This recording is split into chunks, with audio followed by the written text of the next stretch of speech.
तो हेलो दोस्तों, आज हम सब अर्धवार्षिक परीक्षा 2023 के विषय गणित कक्षा 10वीं के प्रश्न पत्र को देखने वाले हैं। तो चलिए इसके प्रश्न पत्र पर चलते हैं।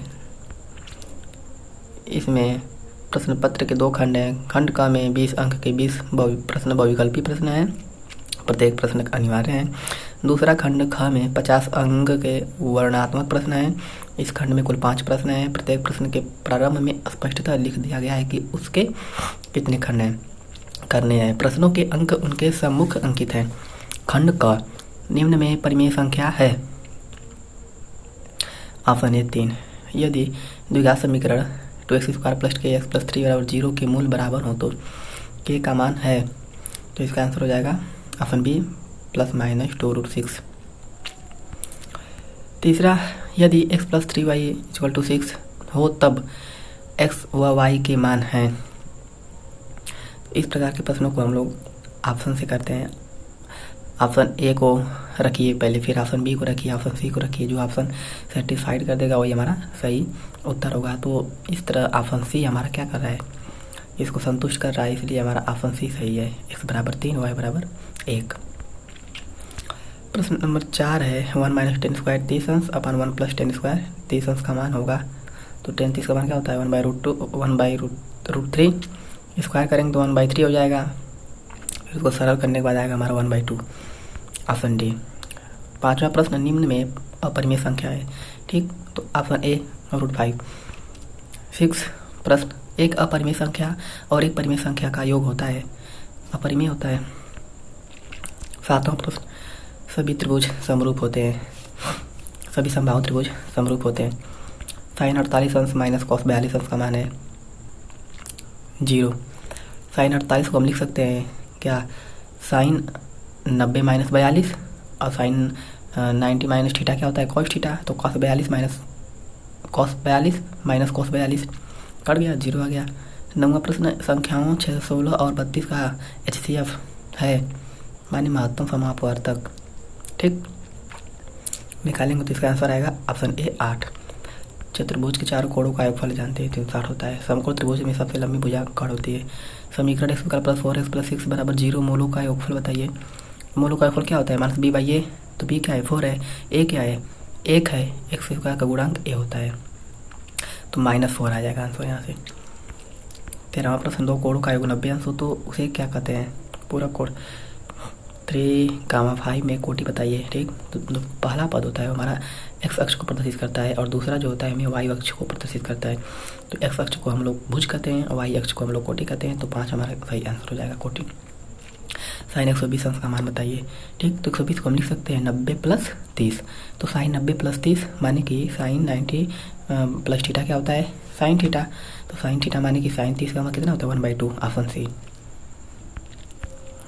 16वां प्रश्न है, यदि शांत जल में नाव की चाल 20 किलोमीटर प्रति घंटा तथा धारा की चाल 5 किलोमीटर प्रति घंटा हो तो धारा की दिशा में नाव की चाल, माने जिस दिशा में धारा बह रही है उसी दिशा में नाव की चाल 20 × 5 = 25 किलोमीटर प्रति घंटा। √324 का मान होता है 18 का और वर्ग है 324। ठीक, ऑप्शन बी। समबाहु त्रिभुज के प्रत्येक कोण का मान बताइए। समबाहु त्रिभुज के प्रत्येक कोण का मान 60 अंश होता है, बताइए। रेखाएं A1 x + B1 y + C1 = 0 तथा इतनी का एक अद्वितीय हल होगा। Option A. 20वां प्रश्न, यदि शांत जल में नाव की चाल 8 किलोमीटर प्रति घंटा है तथा धारा की चाल 3 किलोमीटर प्रति घंटा है, तब धारा के विपरीत नाव की चाल ज्ञात कीजिए। इसके पहले वाले प्रश्न में उसके धारा के साथ साथ था। ठीक, तो हम लोग प्लस कर दिए थे, लेकिन इसमें क्या है धारा के विपरीत चल रहा है। ठीक, तो 8 में से 3 घटाएंगे तो कितना बचेगा 5 किलोमीटर प्रति घंटा। खंड ख पर आते हैं। निम्न में से किन्हीं 5 प्रश्नों को हल कीजिए। तो इसमें अब आप लोग देखते रहिए, हम प्रश्न पढ़ दे रहे हैं। क 156 का अभाज्य गुणनखंड कीजिए। ख sin 150 का मान बताइए। इसको आप sin 150 को क्या लिख सकते हैं, sin 180 - 30 लिख सकते हैं, 180 - 30। ठीक, वही बात है। ग वाला x² - 3x - 10 = 0 द्विघात समीकरण को हल कीजिए। द्विघात समीकरण है, हल कीजिएगा। घ वाला 11 12 में भुज और कोटि बताइए। 11 भुज है, 12 कोटि है। समबाहु त्रिभुज ABC में वही से कोण ACD का मान होगा। तो हम जानते हैं कि समबाहु त्रिभुज के प्रत्येक कोण 60-60 के होते हैं, तो तीनों 60-60 के होंगे, तो ACD कितने का हो जाएगा? 180 में से 60 घटा दो, मानी कि 120। दूसरा प्रश्न, किन्हीं 3 प्रश्नों को हल कीजिए। सिद्ध कीजिए कि त्रिभुज के तीनों कोणों का मान 180 होता है। अभी सिद्ध करने वाला है तो कैसे हम बता दें। ख, रैखिक समीकरण युग्म को वज्र गुणनखंड विधि से हल कीजिए। अब सब आपको हल करना पड़ेगा। सिद्ध कीजिए 10 48, 10 23, 10 42, 10 67 बराबर 1 होता है।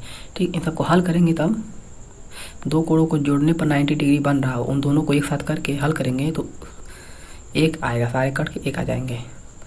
ठीक, घ वाला है 0 - 3 को P 0 - 3 बार को P/Q के रूप में व्यक्त कीजिए, जहाँ P और Q पूर्णांक है। Q0 = 0। तीसरा प्रश्न है किन्हीं 3 खंडों को हल कीजिए। क, 2x + 3y = 11 और 2x - 4y = -24 को हल कीजिए। इसमें m का मान ज्ञात कीजिए, जिसके लिए y = mx + 3 है। ख वाला प्रश्न है 3/4 और 4/5 के बीच 4 अपरिमेय संख्याएं ज्ञात कीजिए। ठीक, ग वाला प्रश्न है यदि 3 cot A = 4 तो जांच कीजिए कि 1 - 10² A/1 + 10² A = cos² A - sin² A है या नहीं। ठीक, अब इसमें ग वाले में क्या करना है, 3 इधर गुणनफल में इधर भेजेंगे तो भाग हो जाएगा। तो cot A बराबर मिल जाएगा हमें 4/3। cot A का मान मिल गया 4/3, तो 10 का मान निकाल लेंगे। 10 का निकाल लेंगे, फिर cos का भी निकाल लेंगे, sin का भी निकाल लेंगे। उसके बाद सारे मानों को रख देंगे, देखेंगे आएगा तो कह देगा है, नहीं आएगा तो कह देंगे नहीं है। घ वाला सिद्ध कीजिए √1 + sin A/1 - sin A = sec + tan होता है। ठीक, हम प्रश्न इसलिए पढ़ रहे हैं ताकि अगर आपको क्वालिटी ना दिखाई दे वीडियो की तो आपको प्रश्न सुनाई दे अच्छे से। चौथा प्रश्न है निम्नलिखित में से एक प्रश्न या हल कीजिए। 2 प्रश्न है, एक प्रश्न हल करना है। द्विघात समीकरण क वाला है द्विघात समीकरण 3x² - 2√6 × x + 2 = 0 के मूल ज्ञात कीजिए। ख वाला एक मीनार के आधार से एक सरल रेखा में 4 मीटर और 9 मीटर की दूरी पर स्थित 2 बिंदुओं से मीनार के शिखर के उन्नयन कोण पूरक कोण है। सिद्ध कीजिए कि मीनार की ऊंचाई 6 मीटर है। 5वां प्रश्न, निम्नलिखित में से एक प्रश्न कीजिए। यदि हम अंश में 1 जोड़ दें तथा हर में से 1 घटा दें तो भिन्न एक में बदल जाती है। यदि हर में 1 जोड़ दें तो यह 1/2 हो जाती है। वह भिन्न क्या है? ख, आलेख खींचिए x + y = 5। ठीक, तो दोस्तों प्रश्न पत्र यहीं पर समाप्त होता है। वीडियो पसंद आया हो तो वीडियो को लाइक कीजिएगा, चैनल पे नए होंगे चैनल को सब्सक्राइब कीजिएगा। इसकी PDF आपको टेलीग्राम चैनल पे मिल जाएगी। मिलते हैं नेक्स्ट वीडियो में, तब तक के लिए धन्यवाद।